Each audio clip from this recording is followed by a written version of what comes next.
Hello, Nia. Hello, Kenton. It's Bapa again. It's day 118 since you guys were ripped from our lives.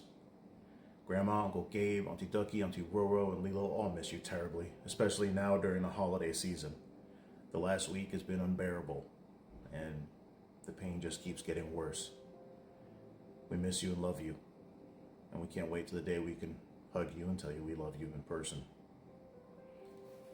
So, Papa's got another poem to read to you.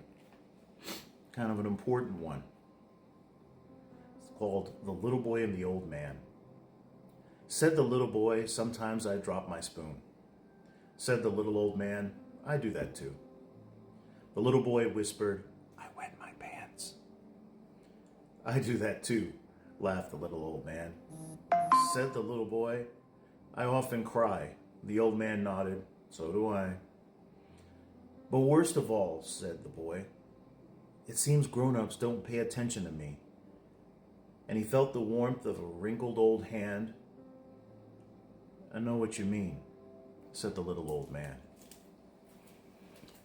When you guys were with us and we could be with you, it was important to me, it was important to Grandma and everybody else here, that you had your own voice, your own ideas.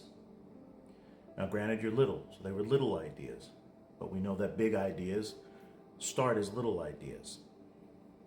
Whether that was choosing the book you wanted, or the person you wanted to love, or the person you wanted to hug or play with. Whether you wanted to be left alone, or you wanted to be interacted with. That was important. It was a choice.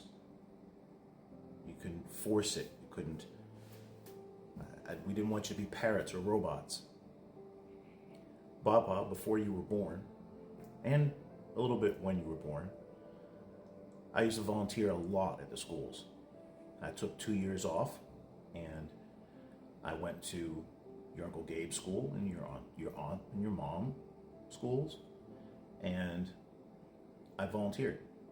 I would be there whenever I wasn't doing schoolwork. I'd be over at the school volunteering for whatever it could. I was a member of something called Watchdogs, and you actually go into the classroom and you're a teacher's assistant for the day. And I filled up as many slots as I could to get to know the kids and interact with them. I volunteered at the school store, and I would see kids there come in and out all the time. The same kids that I saw in elementary school.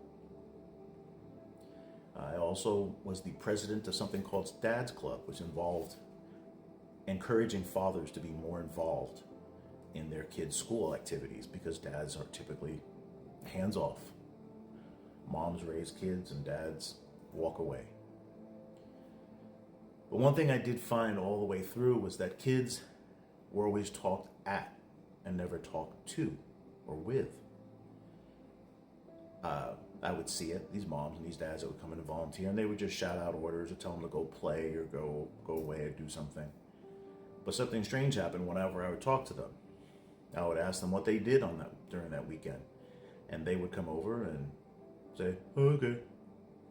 Typical kid answer, or one they've been conditioned to say.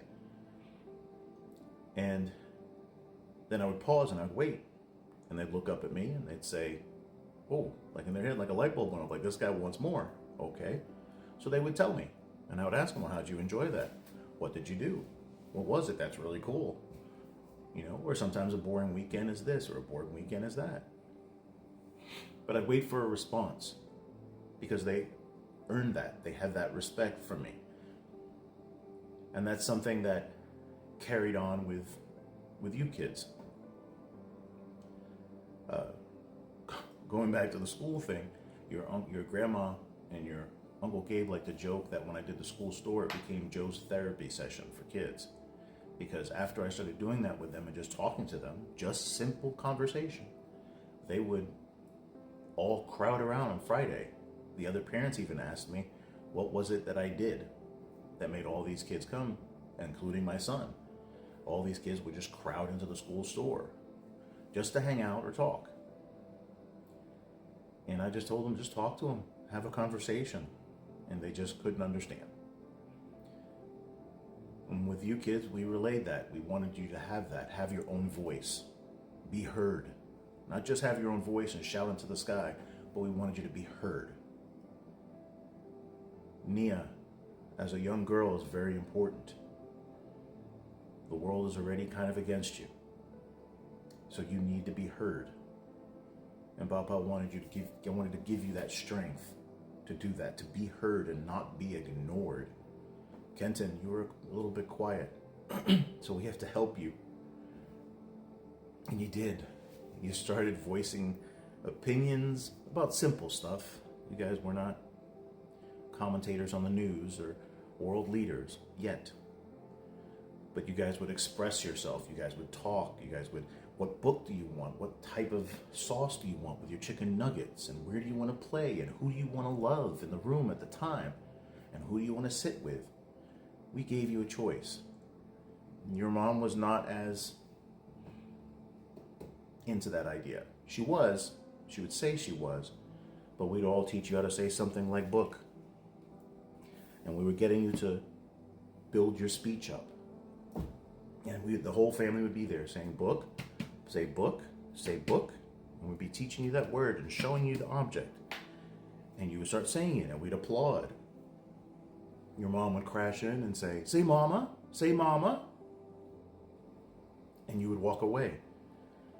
Now, it was unfortunate that she would do that and kind of try to sabotage that to redirect her own phrase, but at the same time, you walking away and saying, I'm done with this, was a way that you would project your power, project your own ideas, saying, I'm making a decision that I'm walking away now. And we'd let you walk away. We'd let you go play and do your independent stuff. I hope, Nia and Kenton, that you use that voice and you use that same power that you had with us for the 4.5 years that we gave you, that we taught you.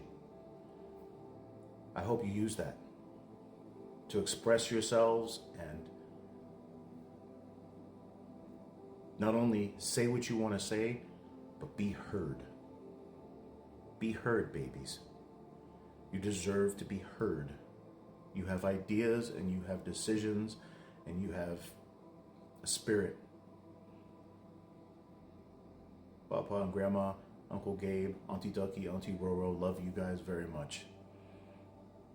And we hope that wherever you are, whatever you're doing, that you demand to be heard and have your own ideas. We love you.